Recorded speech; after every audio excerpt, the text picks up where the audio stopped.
마음의 평화를 찾아 떠나는 깊은 사색의 시간. 안녕하십니까? 지혜의 숲을 거니는 여러분과 함께할 저는 오늘 불교 철학의 가장 깊은 곳에 자리한 두 가지 개념, 바로 열반과 해탈에 대한 이야기를 나누고자 합니다. 우리가 인생이라는 긴 여행을 떠날 때 가장 중요한 것은 바로 목적지를 아는 것입니다. 내가 지금 어디로 가고 있는지, 그곳은 어떤 모습인지 알지 못한 채 그저 걷기만 한다면 우리는 길을 잃고 헤매다 소중한 시간과 노력을 헛되이 쓰고 말 것입니다. 서울로 가겠다 마음먹고 길을 나섰는데 정작 도착하고 보니 부산 앞바다인 상황과 같겠지요. 우리의 영적인 수행과 공부 역시 마찬가지입니다. 불교를 공부하고 수행하는 많은 이들의 궁극적인 목적지는 바로 열반의 성취입니다. 그렇다면 부처님께서 말씀하신 그 열반이란 과연 무엇일까요? 우리는 그 목적지에 대해 얼마나 정확하게 알고 있을까요? 오늘 우리의 이야기가 여러분의 마음속에 선명한 지도를 그려 방황 없는 평온의 길로 나아가는데 작은 등불이 되기를 바랍니다. 이 지혜로운 가르침이 더 널리 퍼져 더 많은 이들의 마음에 평화를 가져다 줄 수 있도록 여러분의 공유와 구독은 부처님의 가르침을 전하는 것과 같은 소중한 인연을 짓는 일이 될 것입니다. 지난 시간 우리는 사성제와 12연기를 통해 부처님께서 깨달으신 진리의 구조를 살펴보았습니다. 우리 중생들이 삶 속에서 느끼는 모든 괴로움, 즉 태어나고 늙고 병들어 죽어가는 생로병사의 고통이 어디에서 비롯되는지를 배웠습니다. 그 근원은 바로 진리에 대한 무지, 즉 무명에 있었습니다. 모든 것이 서로 의지하여 존재하는 이 세계의 연기적 구조를 알지 못하기에 우리는 실체 없는 것들에 집착하고 괴로워하며 생사의 굴레에 갇혀 있다는 것이었죠. 이 고통의 현실을 고성제, 고통의 원인이 무명과 집착에 있음을 집성제라 했습니다. 그리고 이 모든 괴로움이 소멸된 이상적인 경지를 멸성제, 바로 열반이라 부르며 그곳에 이르는 구체적인 수행 방법을 도성제, 즉 팔정도라고 배웠습니다. 자, 그렇다면 오늘 우리는 그 목적지인 열반과 그 과정에서 이루어지는 해탈에 대해 더 깊이 들어가 보겠습니다. 많은 사람들이 열반이라고 하면 모든 것이 사라진 텅 빈 상태, 혹은 죽음 이후에 다시는 태어나지 않는 단절의 상태를 떠올리곤 합니다. 과연 부처님께서 말씀하신 열반이 그런 의미일까요? 경전 어디에도 열반을 그런 식으로 설명한 곳은 없습니다. 산스크리트어 니르바나를 소리나는 대로 옮긴 열반은 그 본래의 뜻을 풀어보면 불어서 끈다는 의미를 가집니다. 활활 타오르던 불길이 꺼지고 난 뒤에 차갑고 고요한 상태를 상상해 보십시오. 바로 그것이 열반의 이미지입니다. 우리 마음속에서 욕망, 분노, 어리석음이라는 번뇌의 불길이 활활 타오를 때 우리는 고통스럽습니다. 열반이란 바로 이 번뇌의 불길이 완전히 꺼져 마음이 더없이 고요하고 평화로우며 시원한 경지에 이른 상태를 말하는 것입니다.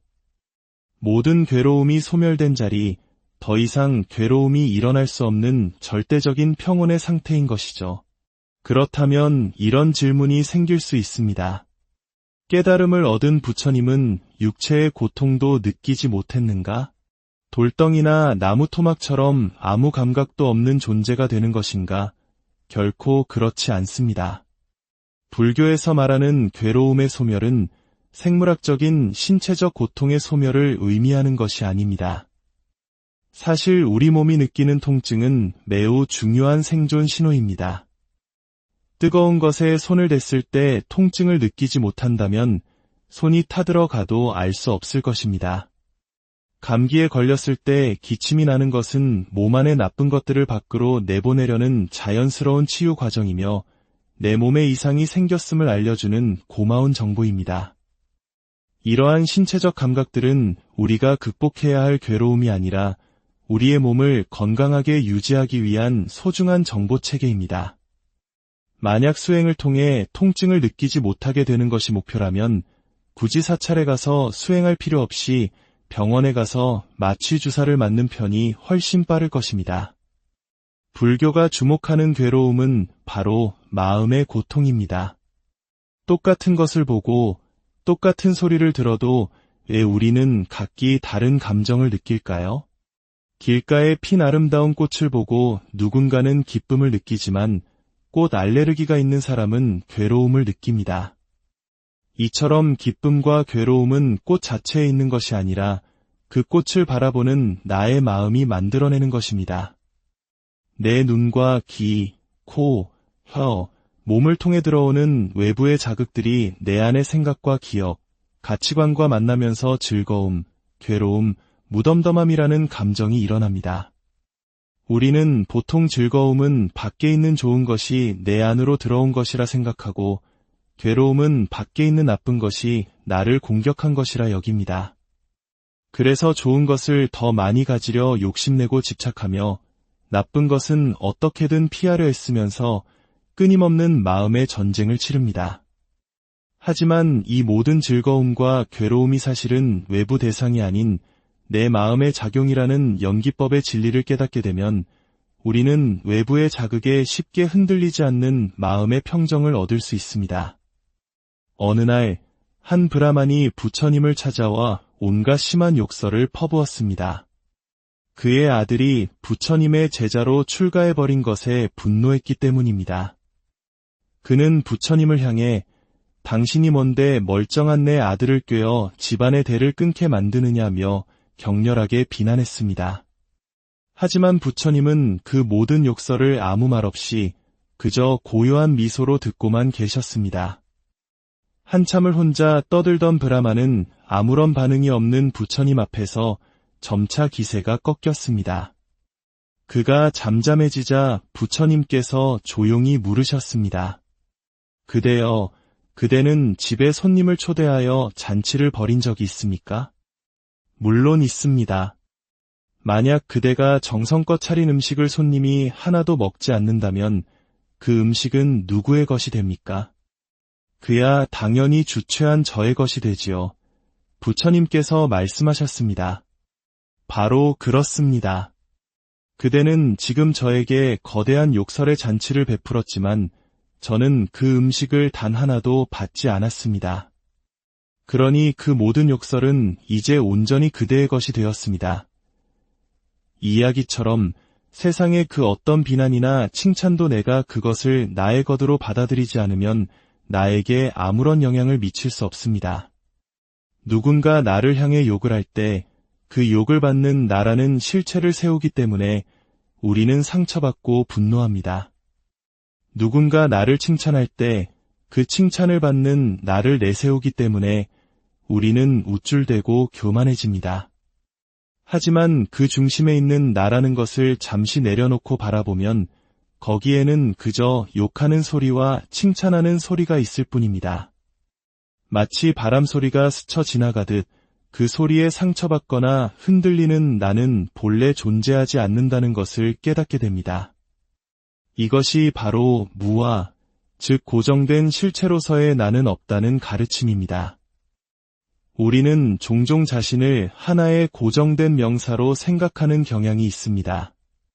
나는 못난 사람이다. 나는 실패자다.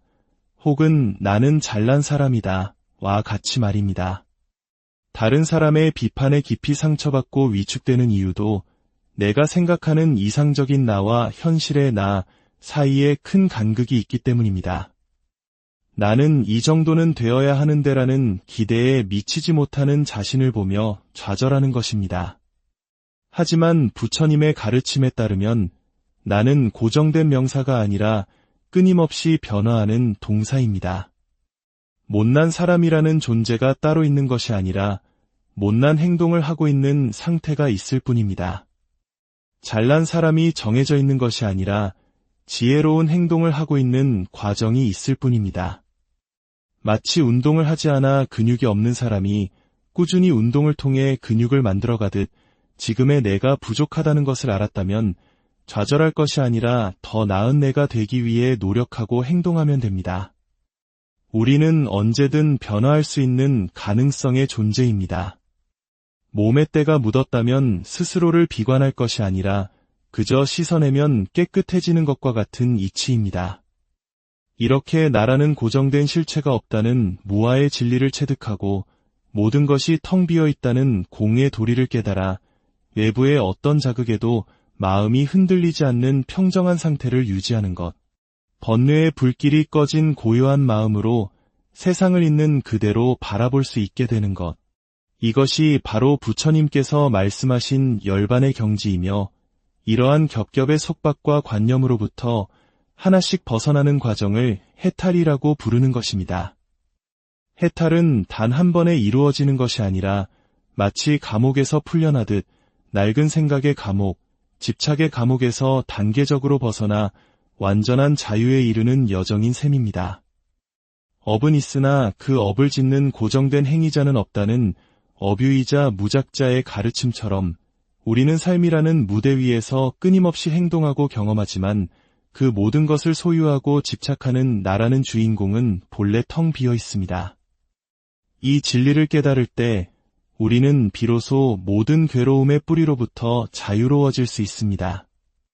오늘 우리의 이야기가 여러분의 삶 속에서 마주하는 수많은 감정의 파도로부터 스스로를 지키는 단단한 방파제가 되기를, 그리고 궁극적으로는 그 모든 파도를 고요히 잠재우는 깊고 넓은 바다와 같은 평온을 찾는 길잡이가 되기를 진심으로 기원합니다. 마음의 평화를 찾아 떠나는 깊은 사색의 시간. 안녕하십니까? 지혜의 숲을 거니는 여러분과 함께할 저는 오늘 불교 철학의 가장 깊은 곳에 자리한 두 가지 개념, 바로 열반과 해탈에 대한 이야기를 나누고자 합니다. 우리가 인생이라는 긴 여행을 떠날 때 가장 중요한 것은 바로 목적지를 아는 것입니다.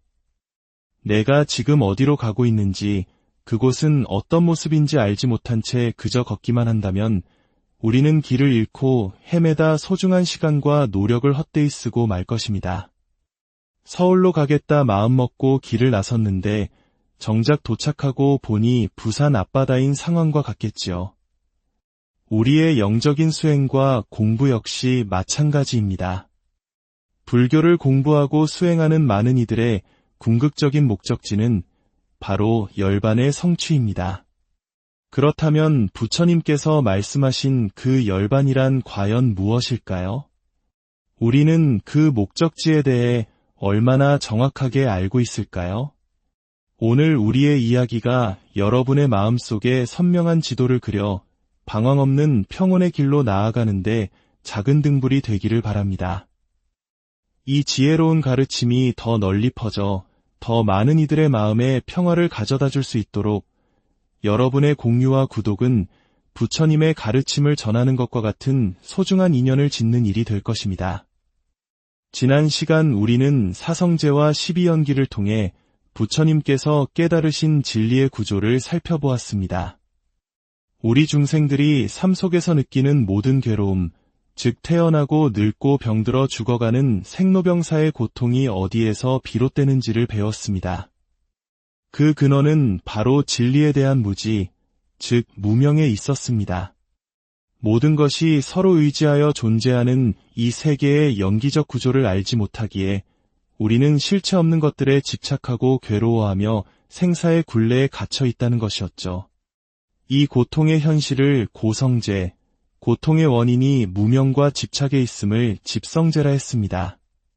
그리고 이 모든 괴로움이 소멸된 이상적인 경지를 멸성제, 바로 열반이라 부르며 그곳에 이르는 구체적인 수행 방법을 도성제, 즉 팔정도라고 배웠습니다. 자, 그렇다면 오늘 우리는 그 목적지인 열반과 그 과정에서 이루어지는 해탈에 대해 더 깊이 들어가 보겠습니다. 많은 사람들이 열반이라고 하면 모든 것이 사라진 텅 빈 상태, 혹은 죽음 이후에 다시는 태어나지 않는 단절의 상태를 떠올리곤 합니다. 과연 부처님께서 말씀하신 열반이 그런 의미일까요? 경전 어디에도 열반을 그런 식으로 설명한 곳은 없습니다.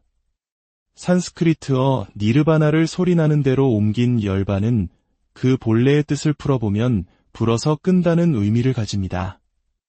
활활 타오르던 불길이 꺼지고 난 뒤에 차갑고 고요한 상태를 상상해 보십시오.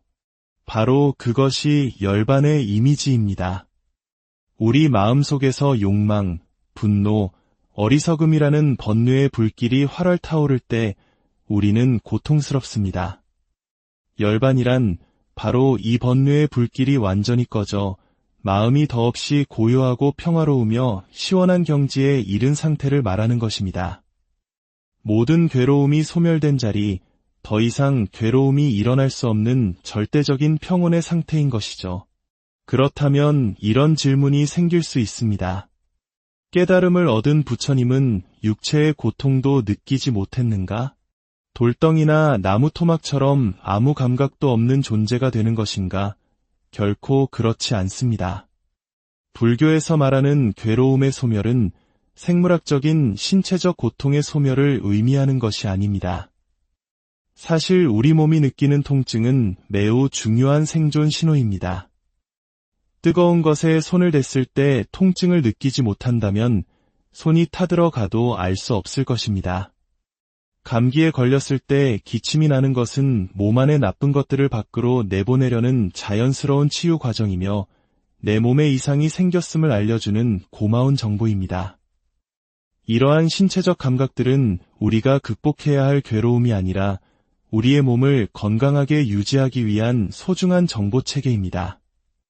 만약 수행을 통해 통증을 느끼지 못하게 되는 것이 목표라면 굳이 사찰에 가서 수행할 필요 없이 병원에 가서 마취 주사를 맞는 편이 훨씬 빠를 것입니다. 불교가 주목하는 괴로움은 바로 마음의 고통입니다. 똑같은 것을 보고 똑같은 소리를 들어도 왜 우리는 각기 다른 감정을 느낄까요? 길가에 핀 아름다운 꽃을 보고 누군가는 기쁨을 느끼지만 꽃 알레르기가 있는 사람은 괴로움을 느낍니다.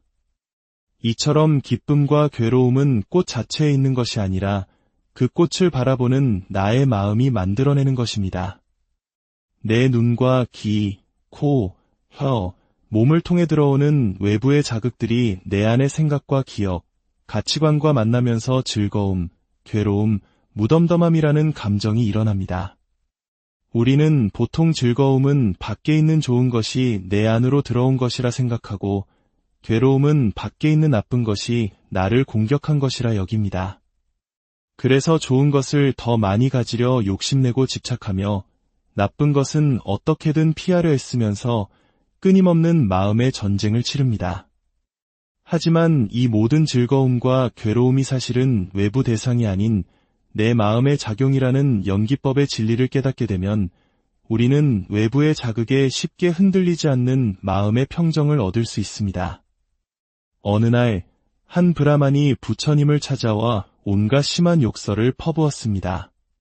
그의 아들이 부처님의 제자로 출가해버린 것에 분노했기 때문입니다. 그는 부처님을 향해 당신이 뭔데 멀쩡한 내 아들을 꿰어 집안의 대를 끊게 만드느냐며 격렬하게 비난했습니다.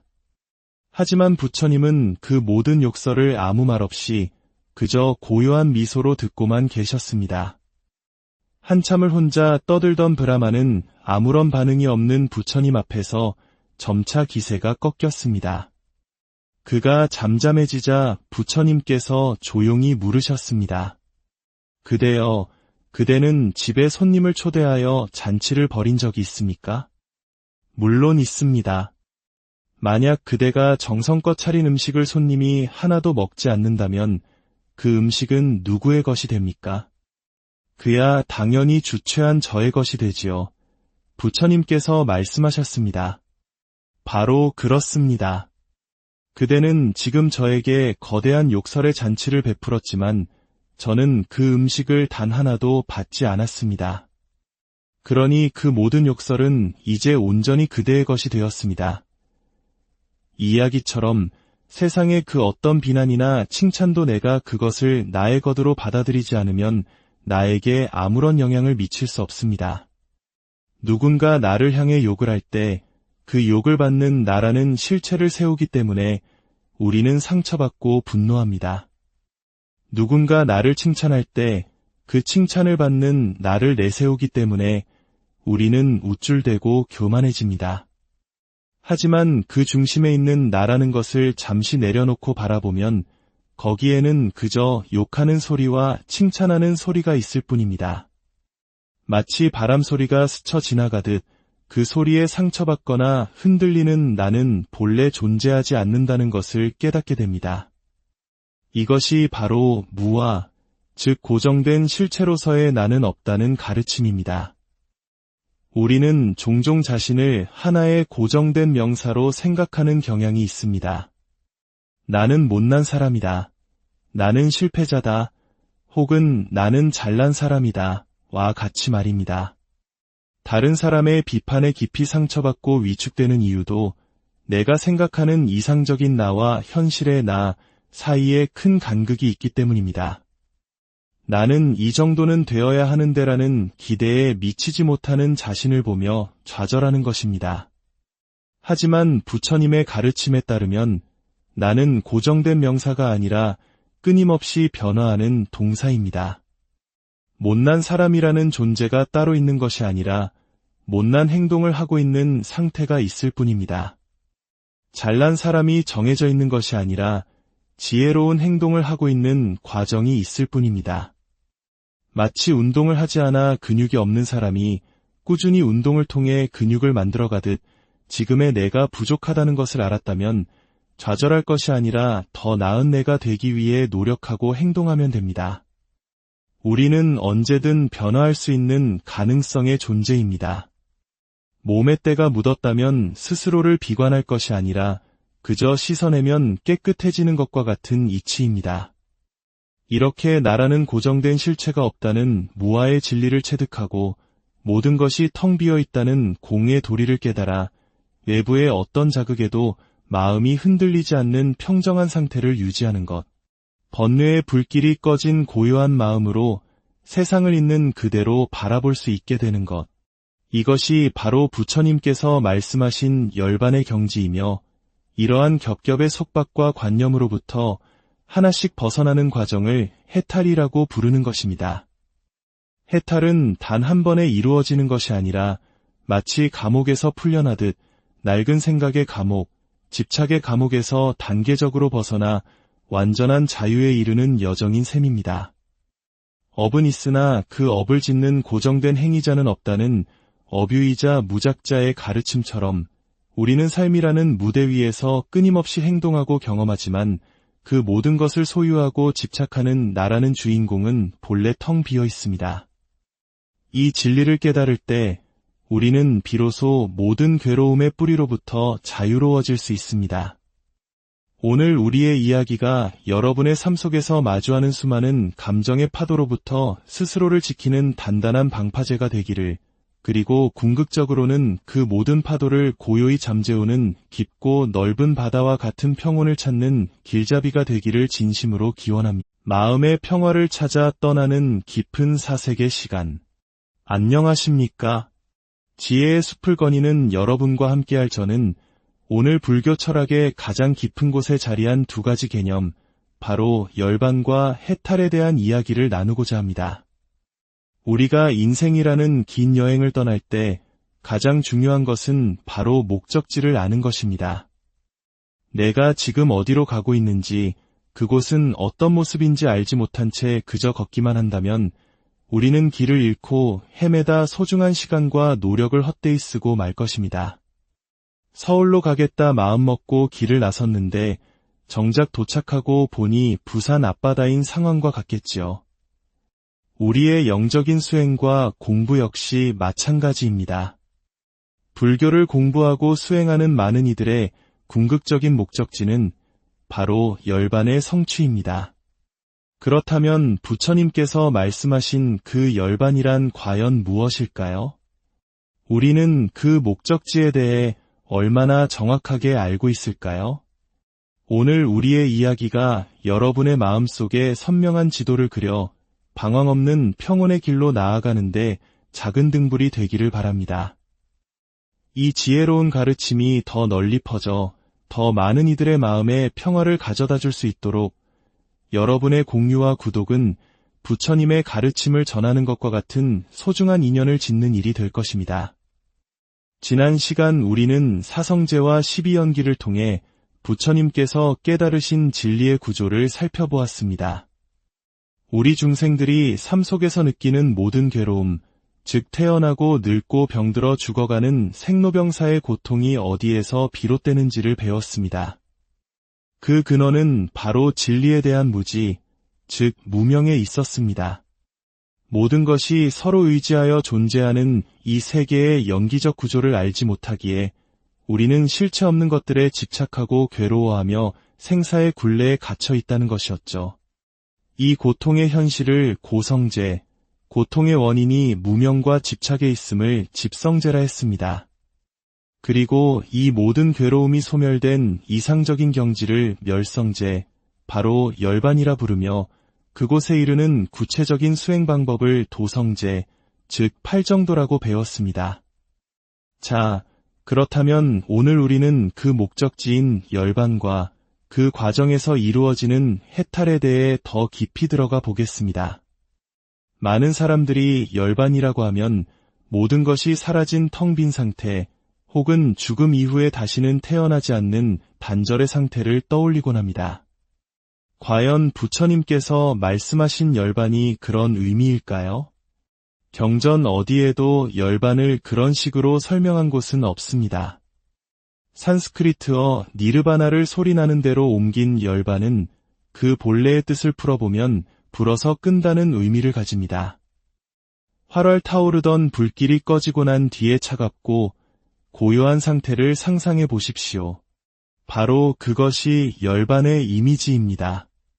우리 마음속에서 욕망, 분노, 어리석음이라는 번뇌의 불길이 활활 타오를 때 우리는 고통스럽습니다. 열반이란 바로 이 번뇌의 불길이 완전히 꺼져 마음이 더없이 고요하고 평화로우며 시원한 경지에 이른 상태를 말하는 것입니다. 모든 괴로움이 소멸된 자리, 더 이상 괴로움이 일어날 수 없는 절대적인 평온의 상태인 것이죠. 그렇다면 이런 질문이 생길 수 있습니다. 깨달음을 얻은 부처님은 육체의 고통도 느끼지 못했는가? 돌덩이나 나무 토막처럼 아무 감각도 없는 존재가 되는 것인가? 결코 그렇지 않습니다. 불교에서 말하는 괴로움의 소멸은 생물학적인 신체적 고통의 소멸을 의미하는 것이 아닙니다. 사실 우리 몸이 느끼는 통증은 매우 중요한 생존 신호입니다. 뜨거운 것에 손을 댔을 때 통증을 느끼지 못한다면 손이 타들어가도 알 수 없을 것입니다. 감기에 걸렸을 때 기침이 나는 것은 몸 안의 나쁜 것들을 밖으로 내보내려는 자연스러운 치유 과정이며 내 몸에 이상이 생겼음을 알려주는 고마운 정보입니다. 이러한 신체적 감각들은 우리가 극복해야 할 괴로움이 아니라 우리의 몸을 건강하게 유지하기 위한 소중한 정보체계입니다. 만약 수행을 통해 통증을 느끼지 못하게 되는 것이 목표라면 굳이 사찰에 가서 수행할 필요 없이 병원에 가서 마취 주사를 맞는 편이 훨씬 빠를 것입니다. 불교가 주목하는 괴로움은 바로 마음의 고통입니다. 똑같은 것을 보고 똑같은 소리를 들어도 왜 우리는 각기 다른 감정을 느낄까요?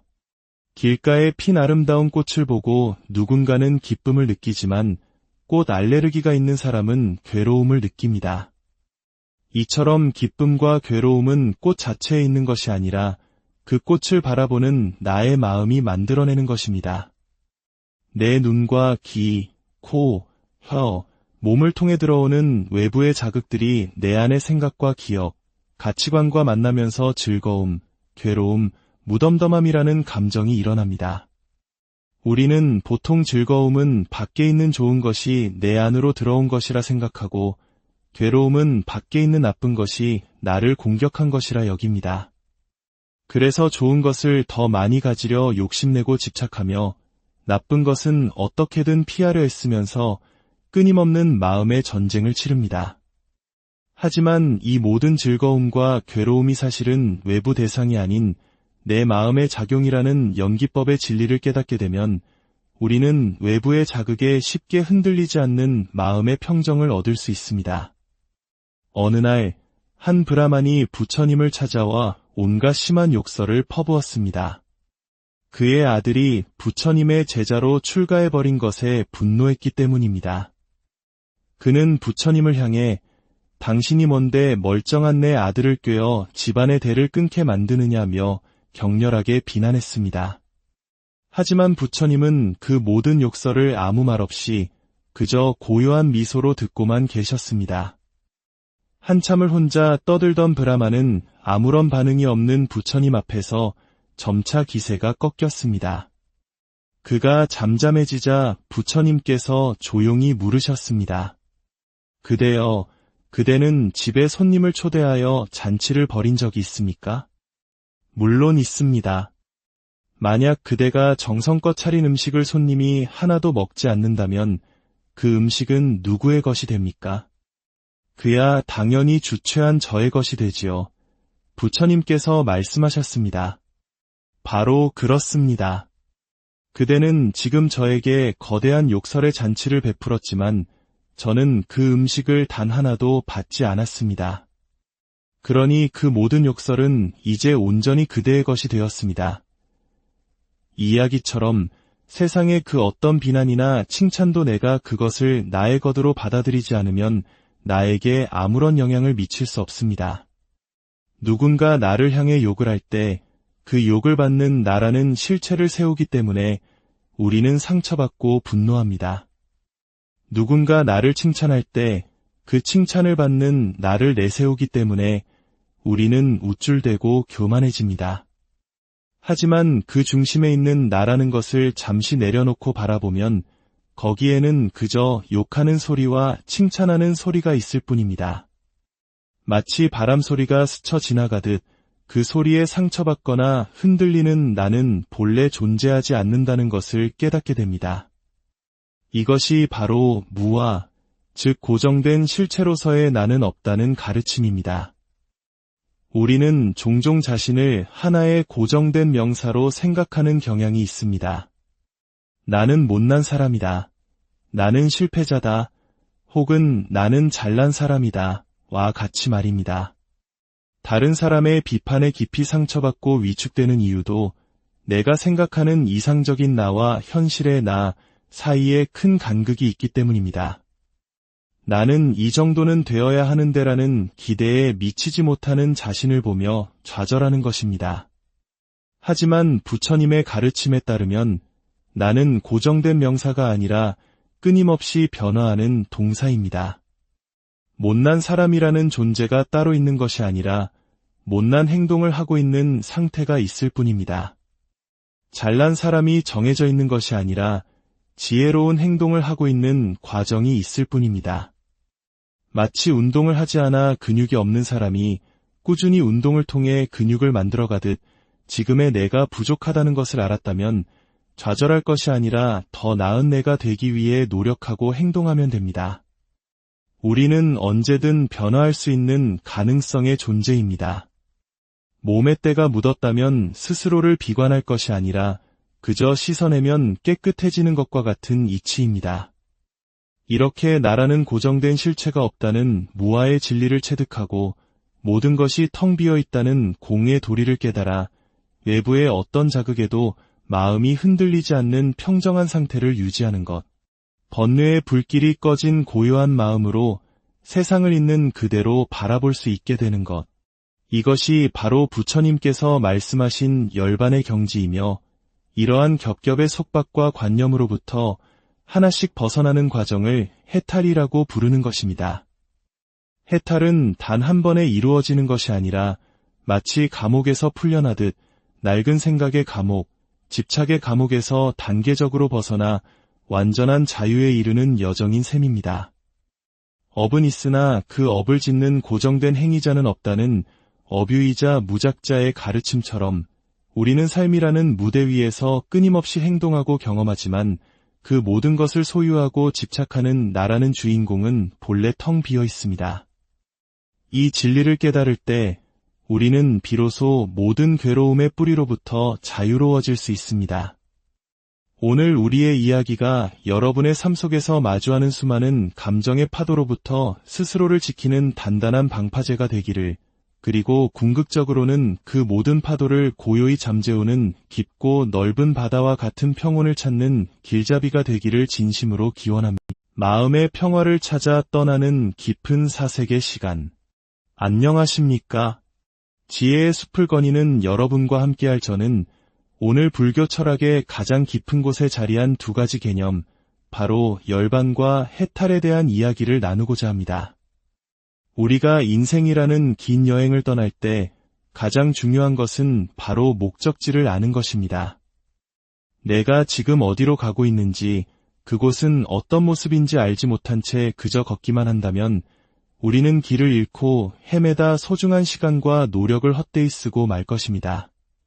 서울로 가겠다 마음먹고 길을 나섰는데 정작 도착하고 보니 부산 앞바다인 상황과 같겠지요. 우리의 영적인 수행과 공부 역시 마찬가지입니다. 불교를 공부하고 수행하는 많은 이들의 궁극적인 목적지는 바로 열반의 성취입니다. 그렇다면 부처님께서 말씀하신 그 열반이란 과연 무엇일까요? 우리는 그 목적지에 대해 얼마나 정확하게 알고 있을까요? 오늘 우리의 이야기가 여러분의 마음속에 선명한 지도를 그려 방황 없는 평온의 길로 나아가는데 작은 등불이 되기를 바랍니다. 이 지혜로운 가르침이 더 널리 퍼져 더 많은 이들의 마음에 평화를 가져다 줄 수 있도록 여러분의 공유와 구독은 부처님의 가르침을 전하는 것과 같은 소중한 인연을 짓는 일이 될 것입니다. 지난 시간 우리는 사성제와 12연기를 통해 부처님께서 깨달으신 진리의 구조를 살펴보았습니다. 우리 중생들이 삶 속에서 느끼는 모든 괴로움, 즉 태어나고 늙고 병들어 죽어가는 생로병사의 고통이 어디에서 비롯되는지를 배웠습니다. 그 근원은 바로 진리에 대한 무지, 즉 무명에 있었습니다.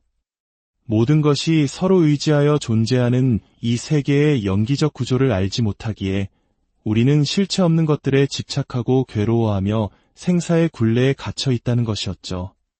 이 고통의 현실을 고성제, 고통의 원인이 무명과 집착에 있음을 집성제라 했습니다. 그리고 이 모든 괴로움이 소멸된 이상적인 경지를 멸성제, 바로 열반이라 부르며 그곳에 이르는 구체적인 수행 방법을 도성제, 즉 팔정도라고 배웠습니다. 자, 그렇다면 오늘 우리는 그 목적지인 열반과 그 과정에서 이루어지는 해탈에 대해 더 깊이 들어가 보겠습니다. 많은 사람들이 열반이라고 하면 모든 것이 사라진 텅 빈 상태, 혹은 죽음 이후에 다시는 태어나지 않는 단절의 상태를 떠올리곤 합니다. 과연 부처님께서 말씀하신 열반이 그런 의미일까요? 경전 어디에도 열반을 그런 식으로 설명한 곳은 없습니다. 산스크리트어 니르바나를 소리나는 대로 옮긴 열반은 그 본래의 뜻을 풀어보면 불어서 끈다는 의미를 가집니다. 활활 타오르던 불길이 꺼지고 난 뒤에 차갑고 고요한 상태를 상상해 보십시오. 바로 그것이 열반의 이미지입니다. 우리 마음속에서 욕망, 분노, 어리석음이라는 번뇌의 불길이 활활 타오를 때 우리는 고통스럽습니다. 열반이란 바로 이 번뇌의 불길이 완전히 꺼져 마음이 더없이 고요하고 평화로우며 시원한 경지에 이른 상태를 말하는 것입니다. 모든 괴로움이 소멸된 자리, 더 이상 괴로움이 일어날 수 없는 절대적인 평온의 상태인 것이죠. 그렇다면 이런 질문이 생길 수 있습니다. 깨달음을 얻은 부처님은 육체의 고통도 느끼지 못했는가? 돌덩이나 나무 토막처럼 아무 감각도 없는 존재가 되는 것인가? 결코 그렇지 않습니다. 불교에서 말하는 괴로움의 소멸은 생물학적인 신체적 고통의 소멸을 의미하는 것이 아닙니다. 사실 우리 몸이 느끼는 통증은 매우 중요한 생존 신호입니다. 뜨거운 것에 손을 댔을 때 통증을 느끼지 못한다면 손이 타들어가도 알 수 없을 것입니다. 감기에 걸렸을 때 기침이 나는 것은 몸 안의 나쁜 것들을 밖으로 내보내려는 자연스러운 치유 과정이며 내 몸에 이상이 생겼음을 알려주는 고마운 정보입니다. 이러한 신체적 감각들은 우리가 극복해야 할 괴로움이 아니라 우리의 몸을 건강하게 유지하기 위한 소중한 정보 체계입니다. 만약 수행을 통해 통증을 느끼지 못하게 되는 것이 목표라면 굳이 사찰에 가서 수행할 필요 없이 병원에 가서 마취 주사를 맞는 편이 훨씬 빠를 것입니다. 불교가 주목하는 괴로움은 바로 마음의 고통입니다. 똑같은 것을 보고 똑같은 소리를 들어도 왜 우리는 각기 다른 감정을 느낄까요? 길가에 핀 아름다운 꽃을 보고 누군가는 기쁨을 느끼지만 꽃 알레르기가 있는 사람은 괴로움을 느낍니다. 이처럼 기쁨과 괴로움은 꽃 자체에 있는 것이 아니라 그 꽃을 바라보는 나의 마음이 만들어내는 것입니다. 내 눈과 귀, 코, 혀, 몸을 통해 들어오는 외부의 자극들이 내 안의 생각과 기억, 가치관과 만나면서 즐거움, 괴로움, 무덤덤함이라는 감정이 일어납니다. 우리는 보통 즐거움은 밖에 있는 좋은 것이 내 안으로 들어온 것이라 생각하고 괴로움은 밖에 있는 나쁜 것이 나를 공격한 것이라 여깁니다. 그래서 좋은 것을 더 많이 가지려 욕심내고 집착하며 나쁜 것은 어떻게든 피하려 애쓰면서 끊임없는 마음의 전쟁을 치릅니다. 하지만 이 모든 즐거움과 괴로움이 사실은 외부 대상이 아닌 내 마음의 작용이라는 연기법의 진리를 깨닫게 되면 우리는 외부의 자극에 쉽게 흔들리지 않는 마음의 평정을 얻을 수 있습니다. 어느 날 한 브라만이 부처님을 찾아와 온갖 심한 욕설을 퍼부었습니다. 그의 아들이 부처님의 제자로 출가해버린 것에 분노했기 때문입니다. 그는 부처님을 향해 당신이 뭔데 멀쩡한 내 아들을 꿰어 집안의 대를 끊게 만드느냐며 격렬하게 비난했습니다. 하지만 부처님은 그 모든 욕설을 아무 말 없이 그저 고요한 미소로 듣고만 계셨습니다. 한참을 혼자 떠들던 브라만은 아무런 반응이 없는 부처님 앞에서 점차 기세가 꺾였습니다. 그가 잠잠해지자 부처님께서 조용히 물으셨습니다. 그대여, 그대는 집에 손님을 초대하여 잔치를 벌인 적이 있습니까? 물론 있습니다. 만약 그대가 정성껏 차린 음식을 손님이 하나도 먹지 않는다면 그 음식은 누구의 것이 됩니까? 그야 당연히 주최한 저의 것이 되지요. 부처님께서 말씀하셨습니다. 바로 그렇습니다. 그대는 지금 저에게 거대한 욕설의 잔치를 베풀었지만 저는 그 음식을 단 하나도 받지 않았습니다. 그러니 그 모든 욕설은 이제 온전히 그대의 것이 되었습니다. 이 이야기처럼 세상의 그 어떤 비난이나 칭찬도 내가 그것을 나의 것으로 받아들이지 않으면 나에게 아무런 영향을 미칠 수 없습니다. 누군가 나를 향해 욕을 할 때 그 욕을 받는 나라는 실체를 세우기 때문에 우리는 상처받고 분노합니다. 누군가 나를 칭찬할 때 그 칭찬을 받는 나를 내세우기 때문에 우리는 우쭐대고 교만해집니다. 하지만 그 중심에 있는 나라는 것을 잠시 내려놓고 바라보면 거기에는 그저 욕하는 소리와 칭찬하는 소리가 있을 뿐입니다. 마치 바람 소리가 스쳐 지나가듯 그 소리에 상처받거나 흔들리는 나는 본래 존재하지 않는다는 것을 깨닫게 됩니다. 이것이 바로 무아, 즉 고정된 실체로서의 나는 없다는 가르침입니다. 우리는 종종 자신을 하나의 고정된 명사로 생각하는 경향이 있습니다. 나는 못난 사람이다. 나는 실패자다. 혹은 나는 잘난 사람이다. 와 같이 말입니다. 다른 사람의 비판에 깊이 상처받고 위축되는 이유도 내가 생각하는 이상적인 나와 현실의 나 사이에 큰 간극이 있기 때문입니다. 나는 이 정도는 되어야 하는데라는 기대에 미치지 못하는 자신을 보며 좌절하는 것입니다. 하지만 부처님의 가르침에 따르면 나는 고정된 명사가 아니라 끊임없이 변화하는 동사입니다. 못난 사람이라는 존재가 따로 있는 것이 아니라 못난 행동을 하고 있는 상태가 있을 뿐입니다. 잘난 사람이 정해져 있는 것이 아니라 지혜로운 행동을 하고 있는 과정이 있을 뿐입니다. 마치 운동을 하지 않아 근육이 없는 사람이 꾸준히 운동을 통해 근육을 만들어가듯 지금의 내가 부족하다는 것을 알았다면 좌절할 것이 아니라 더 나은 내가 되기 위해 노력하고 행동하면 됩니다. 우리는 언제든 변화할 수 있는 가능성의 존재입니다. 몸에 때가 묻었다면 스스로를 비관할 것이 아니라 그저 씻어내면 깨끗해지는 것과 같은 이치입니다. 이렇게 나라는 고정된 실체가 없다는 무아의 진리를 체득하고 모든 것이 텅 비어 있다는 공의 도리를 깨달아 외부의 어떤 자극에도 마음이 흔들리지 않는 평정한 상태를 유지하는 것. 번뇌의 불길이 꺼진 고요한 마음으로 세상을 있는 그대로 바라볼 수 있게 되는 것. 이것이 바로 부처님께서 말씀하신 열반의 경지이며 이러한 겹겹의 속박과 관념으로부터 하나씩 벗어나는 과정을 해탈이라고 부르는 것입니다. 해탈은 단 한 번에 이루어지는 것이 아니라 마치 감옥에서 풀려나듯 낡은 생각의 감옥, 집착의 감옥에서 단계적으로 벗어나 완전한 자유에 이르는 여정인 셈입니다. 업은 있으나 그 업을 짓는 고정된 행위자는 없다는 어뷰이자 무작자의 가르침처럼 우리는 삶이라는 무대 위에서 끊임없이 행동하고 경험하지만 그 모든 것을 소유하고 집착하는 나라는 주인공은 본래 텅 비어 있습니다. 이 진리를 깨달을 때 우리는 비로소 모든 괴로움의 뿌리로부터 자유로워질 수 있습니다. 오늘 우리의 이야기가 여러분의 삶 속에서 마주하는 수많은 감정의 파도로부터 스스로를 지키는 단단한 방파제가 되기를, 그리고 궁극적으로는 그 모든 파도를 고요히 잠재우는 깊고 넓은 바다와 같은 평온을 찾는 길잡이가 되기를 진심으로 기원합니다. 마음의 평화를 찾아 떠나는 깊은 사색의 시간. 안녕하십니까? 지혜의 숲을 거니는 여러분과 함께할 저는 오늘 불교 철학의 가장 깊은 곳에 자리한 두 가지 개념, 바로 열반과 해탈에 대한 이야기를 나누고자 합니다. 우리가 인생이라는 긴 여행을 떠날 때 가장 중요한 것은 바로 목적지를 아는 것입니다.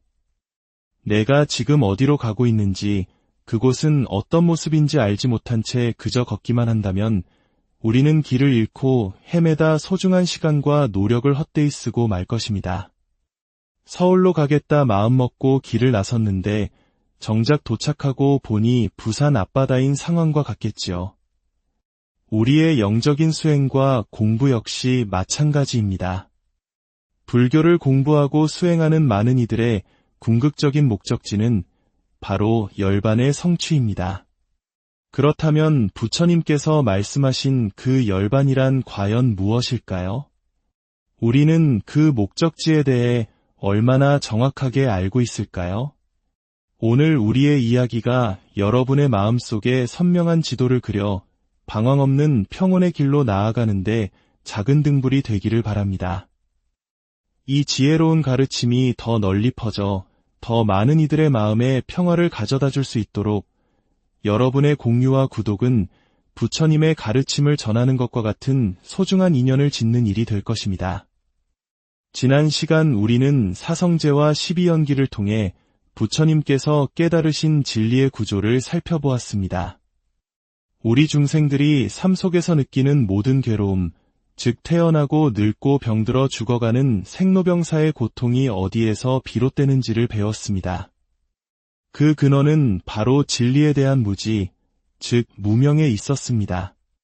모든 것이 서로 의지하여 존재하는 이 세계의 연기적 구조를 알지 못하기에 우리는 실체 없는 것들에 집착하고 괴로워하며 생사의 굴레에 갇혀 있다는 것이었죠. 이 고통의 현실을 고성제, 고통의 원인이 무명과 집착에 있음을 집성제라 했습니다. 그리고 이 모든 괴로움이 소멸된 이상적인 경지를 멸성제, 바로 열반이라 부르며 그곳에 이르는 구체적인 수행 방법을 도성제, 즉 팔정도라고 배웠습니다. 자, 그렇다면 오늘 우리는 그 목적지인 열반과 그 과정에서 이루어지는 해탈에 대해 더 깊이 들어가 보겠습니다. 많은 사람들이 열반이라고 하면 모든 것이 사라진 텅 빈 상태, 혹은 죽음 이후에 다시는 태어나지 않는 단절의 상태를 떠올리곤 합니다. 과연 부처님께서 말씀하신 열반이 그런 의미일까요? 경전 어디에도 열반을 그런 식으로 설명한 곳은 없습니다. 산스크리트어 니르바나를 소리나는 대로 옮긴 열반은 그 본래의 뜻을 풀어보면 불어서 끈다는 의미를 가집니다. 활활 타오르던 불길이 꺼지고 난 뒤에 차갑고 고요한 상태를 상상해 보십시오. 바로 그것이 열반의 이미지입니다. 우리 마음속에서 욕망, 분노, 어리석음이라는 번뇌의 불길이 활활 타오를 때 우리는 고통스럽습니다. 열반이란 바로 이 번뇌의 불길이 완전히 꺼져 마음이 더없이 고요하고 평화로우며 시원한 경지에 이른 상태를 말하는 것입니다. 모든 괴로움이 소멸된 자리, 더 이상 괴로움이 일어날 수 없는 절대적인 평온의 상태인 것이죠. 그렇다면 이런 질문이 생길 수 있습니다. 깨달음을 얻은 부처님은 육체의 고통도 느끼지 못했는가? 돌덩이나 나무 토막처럼 아무 감각도 없는 존재가 되는 것인가? 결코 그렇지 않습니다. 불교에서 말하는 괴로움의 소멸은 생물학적인 신체적 고통의 소멸을 의미하는 것이 아닙니다. 사실 우리 몸이 느끼는 통증은 매우 중요한 생존 신호입니다. 뜨거운 것에 손을 댔을 때 통증을 느끼지 못한다면 손이 타들어가도 알 수 없을 것입니다. 감기에 걸렸을 때 기침이 나는 것은 몸 안의 나쁜 것들을 밖으로 내보내려는 자연스러운 치유 과정이며 내 몸에 이상이 생겼음을 알려주는 고마운 정보입니다. 이러한 신체적 감각들은 우리가 극복해야 할 괴로움이 아니라 우리의 몸을 건강하게 유지하기 위한 소중한 정보체계입니다. 만약 수행을 통해 통증을 느끼지 못하게 되는 것이 목표라면 굳이 사찰에 가서 수행할 필요 없이 병원에 가서 마취 주사를 맞는 편이 훨씬 빠를 것입니다. 불교가 주목하는 괴로움은 바로 마음의 고통입니다. 똑같은 것을 보고 똑같은 소리를 들어도 왜 우리는 각기 다른 감정을 느낄까요? 길가에 핀 아름다운 꽃을 보고 누군가는 기쁨을 느끼지만 꽃 알레르기가 있는 사람은 괴로움을 느낍니다. 이처럼 기쁨과 괴로움은 꽃 자체에 있는 것이 아니라 그 꽃을 바라보는 나의 마음이 만들어내는 것입니다. 내 눈과 귀, 코, 혀, 몸을 통해 들어오는 외부의 자극들이 내 안의 생각과 기억, 가치관과 만나면서 즐거움, 괴로움, 무덤덤함이라는 감정이 일어납니다. 우리는 보통 즐거움은 밖에 있는 좋은 것이 내 안으로 들어온 것이라 생각하고 괴로움은 밖에 있는 나쁜 것이 나를 공격한 것이라 여깁니다.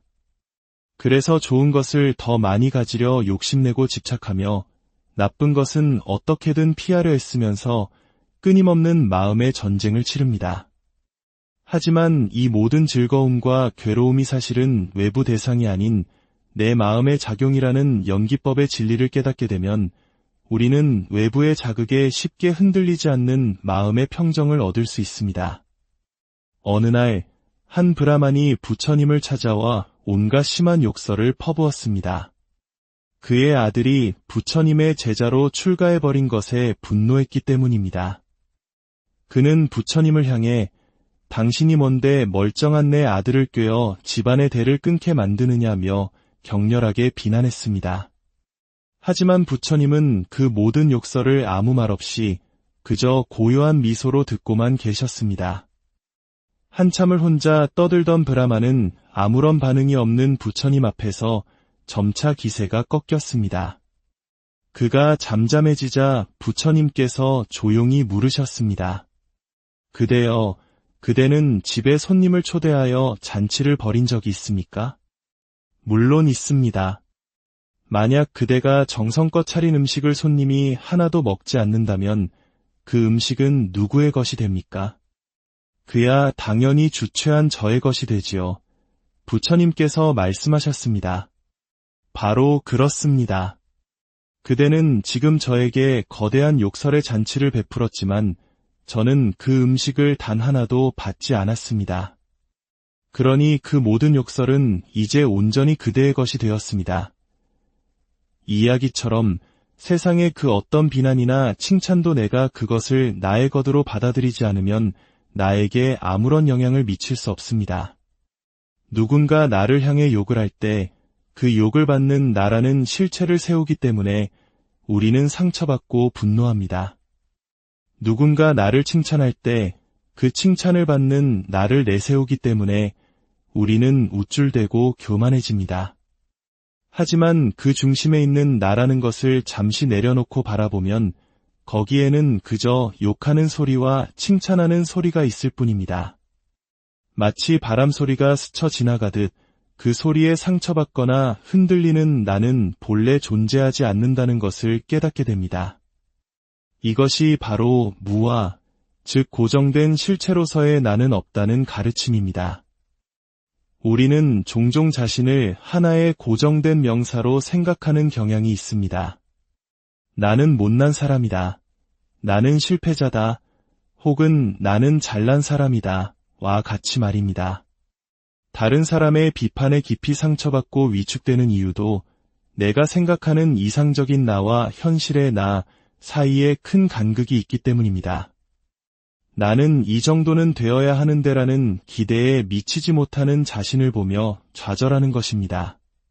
하지만 부처님의 가르침에 따르면 나는 고정된 명사가 아니라 끊임없이 변화하는 동사입니다. 못난 사람이라는 존재가 따로 있는 것이 아니라 못난 행동을 하고 있는 상태가 있을 뿐입니다.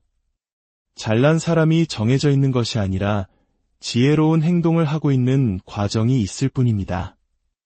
마치 운동을 하지 않아 근육이 없는 사람이 꾸준히 운동을 통해 근육을 만들어가듯 지금의 내가 부족하다는 것을 알았다면 좌절할 것이 아니라 더 나은 내가 되기 위해 노력하고 행동하면 됩니다. 우리는 언제든 변화할 수 있는 가능성의 존재입니다. 몸에 때가 묻었다면 스스로를 비관할 것이 아니라 그저 씻어내면 깨끗해지는 것과 같은 이치입니다. 이렇게 나라는 고정된 실체가 없다는 무아의 진리를 체득하고 모든 것이 텅 비어 있다는 공의 도리를 깨달아 외부의 어떤 자극에도 마음이 흔들리지 않는 평정한 상태를 유지하는 것.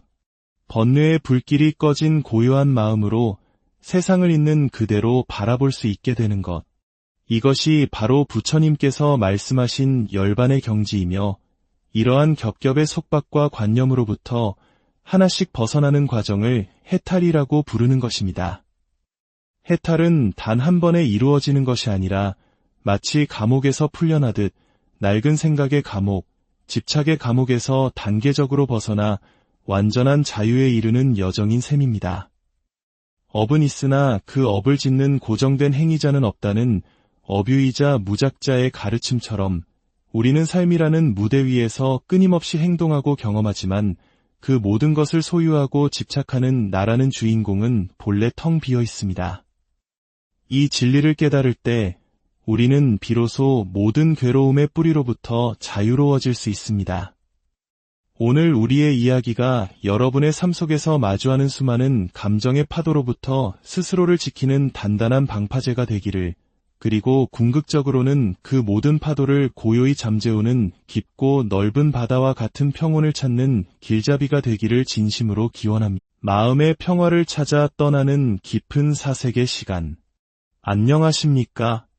지혜의 숲을 거니는 여러분과 함께할 저는 오늘 불교 철학의 가장 깊은 곳에 자리한 두 가지 개념, 바로 열반과 해탈에 대한 이야기를 나누고자 합니다. 우리가 인생이라는 긴 여행을 떠날 때 가장 중요한 것은 바로 목적지를 아는 것입니다.